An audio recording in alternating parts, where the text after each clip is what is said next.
I finally beat Death Stranding 2, and as a massive fan of the first game and someone who even owns their own BB pod, this was definitely one of my most anticipated games for this year. Now, I know I'm probably already out of the conversation with this entire game. I know so many people have already talked about it, it's perfect, it's a masterpiece, and all these sorts of things.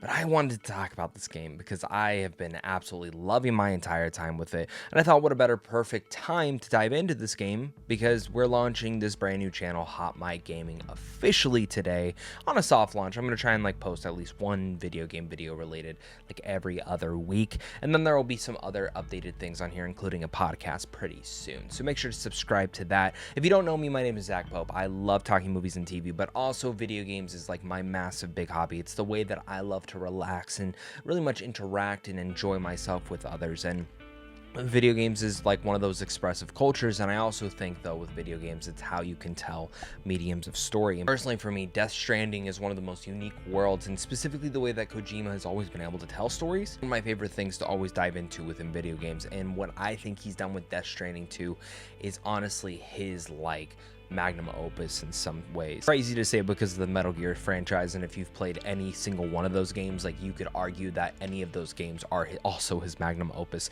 Specifically Metal Gear Solid 3 or Metal Gear Solid 4 for me are my favorite two from the games that he's played, but there's just something different about Death Stranding 2 on the beach that I'm very excited to talk about today, and I definitely want to get your guys' thoughts down below in the comment section, so make sure to hit that like, subscribe button, comment down below your guys' thoughts. And this is a dad review.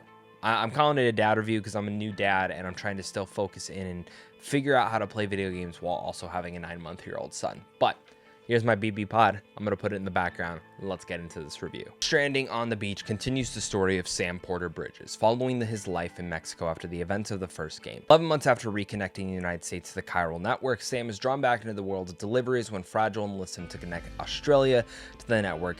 But he's been enjoying time with his daughter, Lou.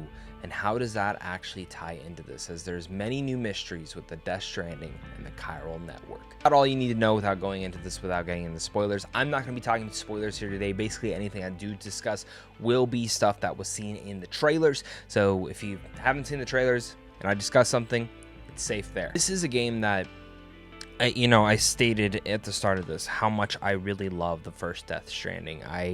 It's a game that took me, I think, 6 or 7 months to finally beat. And then, of course, the director's cut came out, and I went back and played a little bit of this as well. And I really came to love Death Stranding as a whole, because when it first came out, I honestly, a lot of people call it a walking simulator. And in some way, shape, and form, yes, I guess you could say that is. But it's just a very different and unique type of game. Not just because of the world and things like that, but in general, the concept of what you're doing and the way that it works.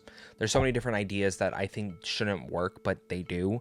In the first game, I think my biggest criticism with it was the pacing. The pacing of the story was not great. In fact, it felt like you had a ton of story at the start, a little bit throughout, and then a whole bunch of it at the very end. And it felt like a lot, to the point where I didn't feel like I really followed a majority of the story and what was going on in the first Death Stranding. That time around, Kojima has very much taken that feedback and emphasized it to the whole other degree. Death Stranding 2 starts off pretty samey, something that you've seen before, especially as you're in Mexico. But I would say that once you finish the Mexico story, or at least get to the back half of it, you very much start to feel the differences of Death Stranding 2. And while yes, the gameplay is basically the same, but it's more refined in almost every way. Combat is refined. Exploration is more refined. The walking is more refined. Every single thing to make your life easier as a porter is more refined here. But the other thing is also the pacing of the story. The story is very much paced through the entire game this time around, and not just front-loaded, back-loaded, anything like that. It all feels like it's giving you the information perfectly. And that's why I'm here to tell you, Death Stranding 2, which I probably already put in the title and the thumbnail, I think is not just a perfect sequel or a perfect gaming experience or a perfect emotional journey. This is, for me, as of right now, the game of this generation, this console cycle. And That is not something I expected going into this, because there's been some amazing games this console generation cycle, which are, whether you got Elden Ring, you have Final Fantasy VII Rebirth, you have God of War Ragnarok, you have Spider-Man 2, and the list goes on, and that's just some of the games. Returnal, Ratchet and Clank Rift Apart. There's something about Death Stranding 2 that very much hit me in an emotional way, and it might be because Sam's a dad in this one, and I just became a dad, and there's certain elements to that that very much hit hard in terms of what happens throughout this story with Lou and all these different other characters that you meet alongside the way, which I think is like one of the coolest things about Death Stranding 2. And that's where you're going to feel that this review is very rambled and kind of all over the place. And that's the kind of the way that I love to review things, is because I'm so passionate about it. And Death Stranding 2 is literally that.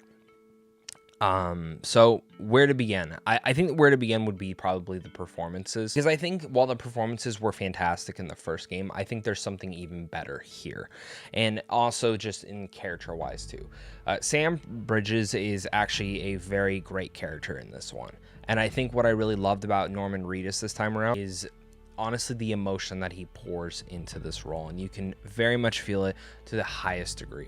There's also something special about it. There's this character, Dollman, that sits on him the entire way through, which, you know, Sam is more of a silent protagonist for the most part, but I'm happy that Kojima actually followed that through and giving more of a silent protagonist someone to follow them around on. You see this within Kratos and Mimir. You see this with Cortana and Halo. You see a lot of movies even taking reference from this. Look at the new Predator film, Predator Badlands. That Predator has an android strapped to him the entire film. It's things like that that always anticipate me, but I love what they did with Sam as a character, and I think Norman Reedus just excelled. Might be one of my favorite performances personally from him for me. Leia Sedux, as well as Fragile, I think is the best character in the entire Death Stranding franchise. There is one, though. There is one that I think could potentially beat her one day.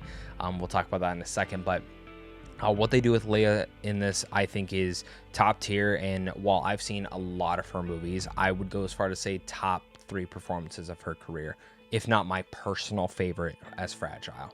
I love what she does with the character. I love the direction and the emotion that they take it, and honestly, very shocking. Fanning as Tomorrow is a brand new character, and this is the character that I was just talking about, that what they do with Elle Fanning in this game and as Tomorrow isn't just like badass or anything like that. The emotional crux of this character is actually one of the most important things, and personally for me, I found that Elle Fanning could be the best character of this franchise.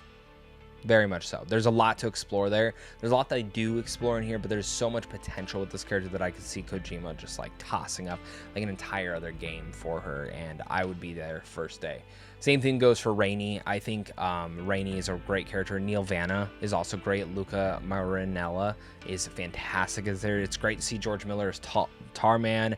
Of course, you have Nicholas Winding Refn as Heartman. Oro's back. Margaret Qualley's back. But honestly, I think a lot of people will be talking about Troy Baker's performance as Higgs. Higgs, it was such a standout in the first game, but for me, with the first game, Higgs just felt like another Sam Bridges, but just the evil version of him. Higgs this time around is like demonic as hell, and his look to every sort of thing that they do with him was wild. And I mean, everyone's seen the guitar. The guitar is amazing, and that ends up being probably one of the best boss battles. I wouldn't say one of the best boss battles, actually.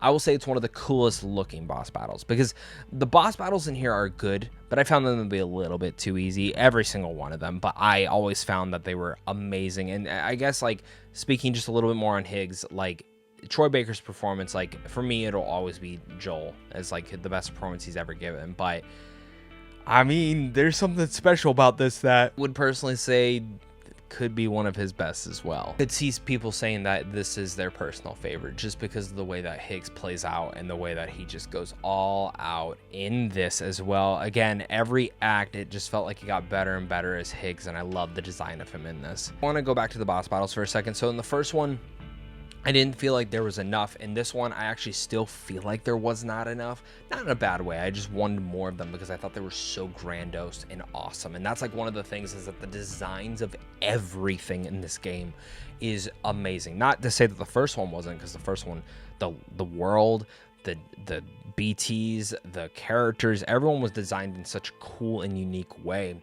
But this one, it feels like it's taken like up to a whole other degree, as they add so many different things, like the DHV Magellan, which is basically this giant ship that travels through like the tar and gets you, and it's like your fast travel system. But it's basically like you go back there, you can have your own storage. It's a very unique concept in the way of like making you feel special towards everything. And alongside that, like that's also where the entire other cast is, and that's where you get most of your interactions from.